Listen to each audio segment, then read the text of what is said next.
mengisahkan tentang seorang gadis cantik berusia 18 tahun bernama Lady Catherine yang baru saja melangsungkan pernikahannya dengan seorang pria kaya berusia 40 tahun bernama Alexander Lester. Setelah menikah, Catherine langsung diboyong ke kastil mewah milik sang mertua, seorang bangsawan pemilik tambang batubara bernama Boris Lester.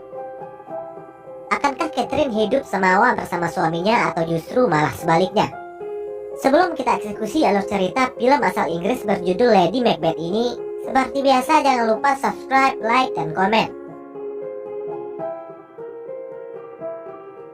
Kehidupan pernikahan Catherine tidaklah sesuai seperti apa yang dia impikan. Alih-alih hidup bahagia bak putri kerajaan, di rumah barunya itu, dia justru hidup layaknya tahanan penjara.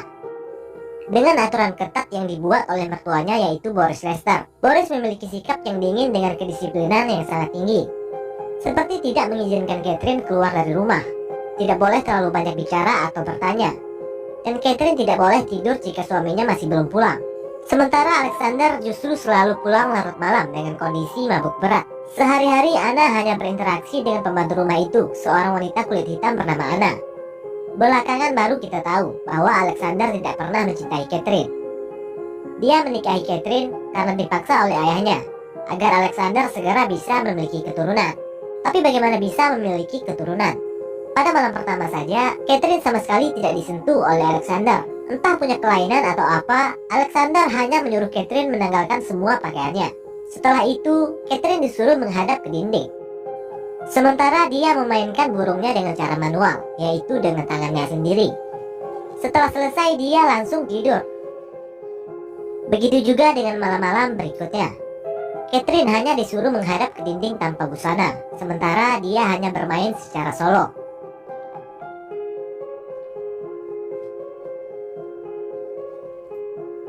Face the wall.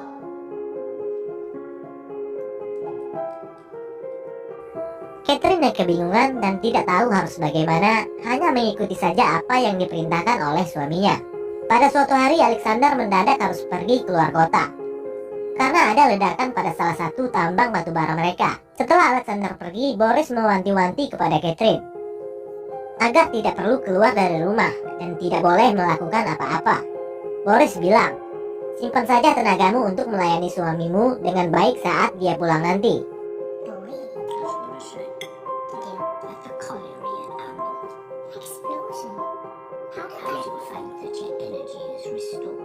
Setelah suami dan mertuanya pergi, Catherine yang merasa kebosanan karena tidak ada teman yang bisa diajak bicara dan tidak punya kegiatan apapun selain hanya pergi ke gereja pada setiap hari Minggu.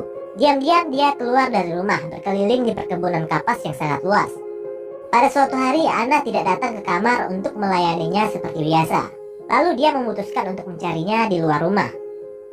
Ternyata Anna dikerjai oleh tukang kebun anak buah suaminya. Anna diangkat dan ditimbang layaknya hewan ternak. Melihat itu, Catherine marah dan memerintahkan para tukang kebun itu untuk menuruni Anna.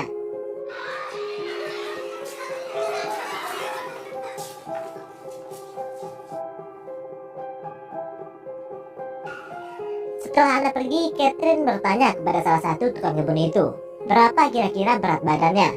Si tukang kebun itu lalu mengangkatnya secara paksa untuk ditimbang. Catherine sangat terkejut dengan ketidaksopanan pria itu. Dia merasa tidak dihormati sebagai istri dari bosnya. Catherine terlihat kesal dan menyuruh para tukang kebun itu untuk kembali bekerja.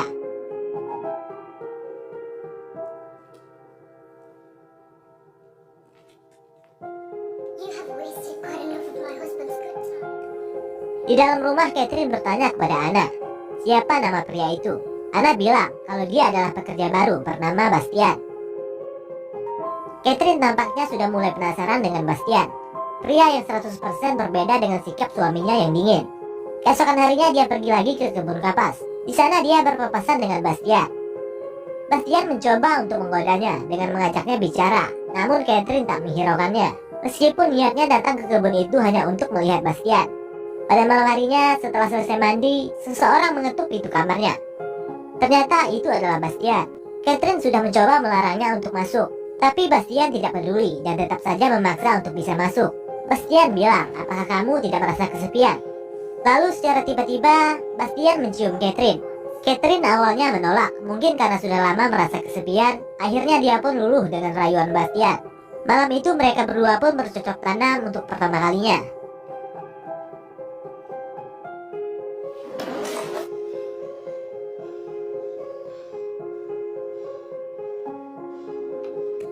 Keesokan paginya melihat Catherine tidur tanpa pakaian, Anna tampaknya sudah mulai curiga bahwa ada yang tidak beres.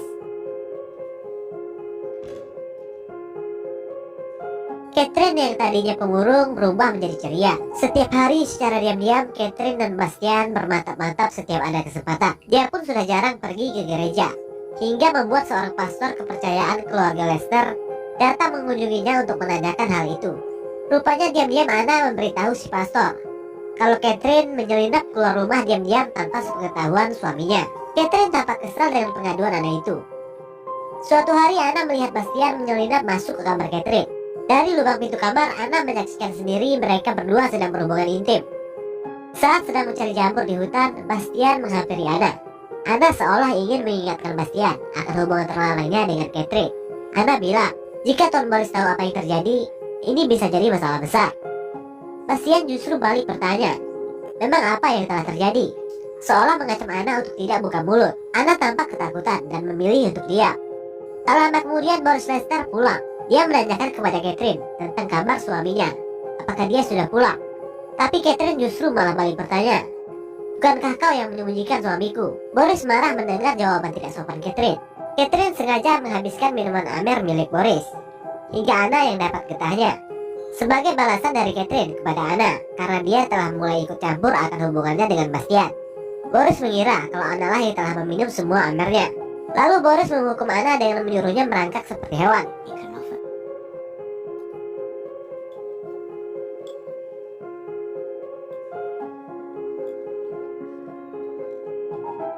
Singkat cerita, Anna memberitahu Boris akan hubungan terlarang Catherine dengan Bastian. Boris yang marah besar mencambuk Bastian berkali-kali dan mengurungnya di kandang kuda. Mendengar Bastian yang dikurung, Catherine mencoba untuk membebaskannya. Namun kunci kandang itu dipegang oleh Boris. Tanpa rasa takut, Catherine memaksa Boris untuk segera melepaskan Bastian. Namun Boris malah marah besar dan memaki Anna dengan kata-kata kesat. Do you have any idea of the damage that he has made that impossible? Catherine sekali lagi menyuruh Boris untuk segera melepaskan Bastian. Namun sekali lagi Boris marah besar dengan melemparkan piring ke arahnya. Lalu dia masuk ke ruang lain dengan membawa piring makanannya. Dari luar, Catherine mengancam pintu ruangan itu dengan kursi agar Boris tidak bisa keluar. Kemudian Catherine menyuruh Anna untuk duduk dan makan bersamanya. Secara terpaksa Anna menurutinya. Dari dalam ruangan terdengar Boris sedang meraung minta tolong karena kesakitan. Rupanya minuman Boris telah diracuni oleh Catherine dengan bahan jamur yang dicari oleh Anna. Anna mencoba membuka pintu itu untuk menolongnya, tapi Catherine melarang. Setelah Boris tewas, Catherine lalu menyuruh Anna untuk memanggil dokter. Sementara itu dia mengambil kunci dari Boris untuk melepaskan Bastian. Setelah jasad Boris diperiksa, dokter bilang kalau Boris tewas karena penyakit lambung yang dideritanya. Anna yang menyaksikan kejadian itu tiba-tiba menjadi bisu karena syok. Mulai hari itu dia tidak bisa lagi berbicara sepatah kata pun. Catherine mendapat surat dari Alexander bahwa dia tidak bisa pulang ke pemakaman ayahnya. Dia meminta Catherine yang mengurus semuanya. Mulai hari itu Catherine membawa Bastian masuk ke rumah. Status Bastian berubah dari seorang tukang kebun menjadi tuan rumah. Singkat cerita, pada malam harinya saat sedang tidur, Catherine menyadari kalau suaminya sudah pulang. Dia pun buru-buru membangunkan Bastian dan menyuruhnya bersembunyi. Bastian ketakutan bukan kepalang, sementara Catherine malah menertawainya. Tidak ada kekhawatiran sama sekali di wajahnya dengan kepulangan suaminya itu. Saat di kamar, Alexander heran melihat tempat tidur dengan 2 bantal. Dia juga menemukan sebuah sabuk ikat pinggang pria. Catherine berdalih dan bilang, sabuk itu aku temukan di ladang, sementara bantal ini aku sediakan jika saja kamu pulang secara mendadak. Lalu Catherine menyiapkan teh untuknya. Saat sedang minum, Alexander bilang kepada Catherine kalau dia sudah tahu tentang hubungan terlarangnya dengan pria lain. Alexander menghina Catherine dengan kata-kata cacian yang membuatnya sangat marah. You seem surprised, and you've acted so very shamelessly and so very Lalu dia membawa masuk Bastian dan mencoba untuk bermantap-mantap di depan Alexander. Alexander yang melihat itu menjadi naik pitam dan langsung menyerang Catherine dan Bastian.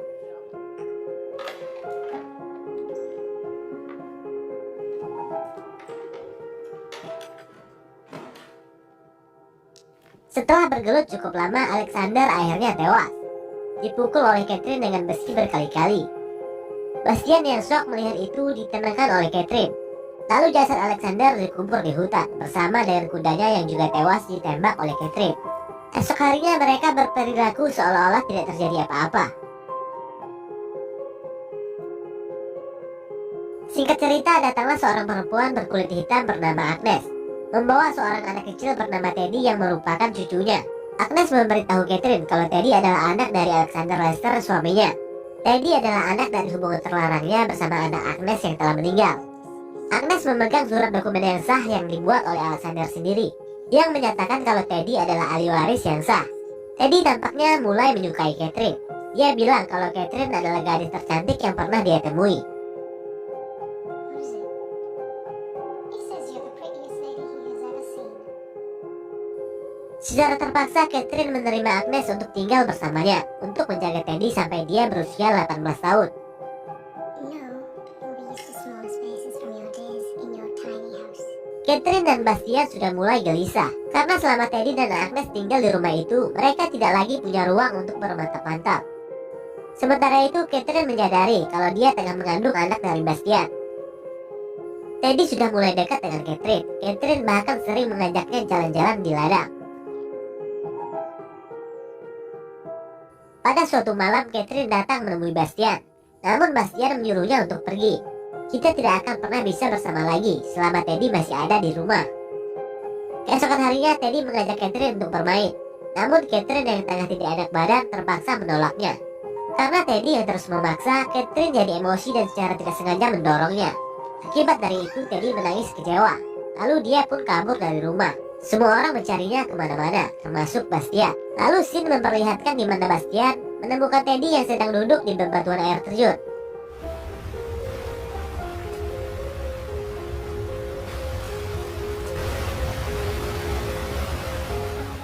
Lalu scene berpindah lagi di mana Bastian membawa pulang Teddy yang dalam keadaan lemas. Agnes yang melihat orang asing masuk ke rumah dan memegang cucunya marah-marah kepada Bastian lalu mengusirnya keluar. Melihat itu, Catherine tampaknya tidak suka melihat kekasihnya dibentak-bentak oleh Agnes. Dia pun pergi menyusul Bastian. Bastian mencoba untuk pergi dari rumah itu. Dia tidak terima dipermalukan oleh Agnes. Catherine mencoba menahannya. Catherine meyakinkan Bastian untuk bersabar sedikit lagi dan berjanji kalau semuanya akan segera selesai. Lalu Catherine kembali ke rumah dan menyuruh agar Agnes beristirahat, biar dia yang gantian menjaga Teddy. You need some rest and he'll need you when he wakes up. Lalu menyuruh Bastian untuk masuk. Kemudian Catherine membekap kepala Teddy dengan mantap. Sementara itu Bastian membantu memegang kakinya, dan Teddy pun tewas karena kehabisan napas. Bastian merasa ketakutan dengan apa yang baru saja mereka lakukan. Namun sekali lagi Catherine menenangkannya dan menyuruhnya untuk keluar. Di hutan Bastian menangis karena menyesal telah menewaskan Teddy.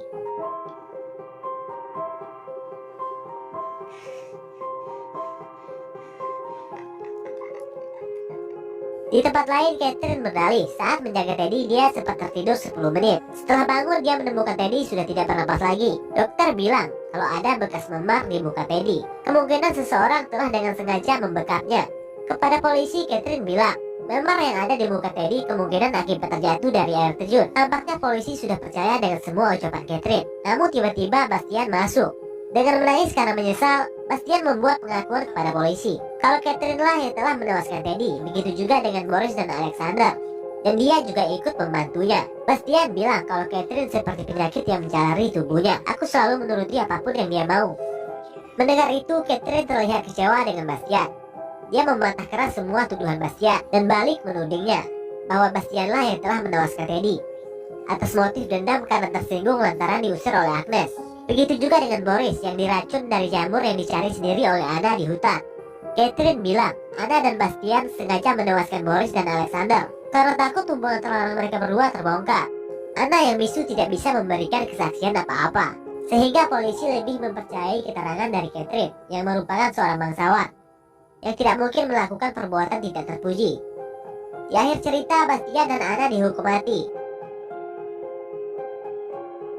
Sementara Catherine tetap tinggal di rumah itu sendirian dalam keadaan kesepian sepanjang hidupnya. Lalu film pun berakhir.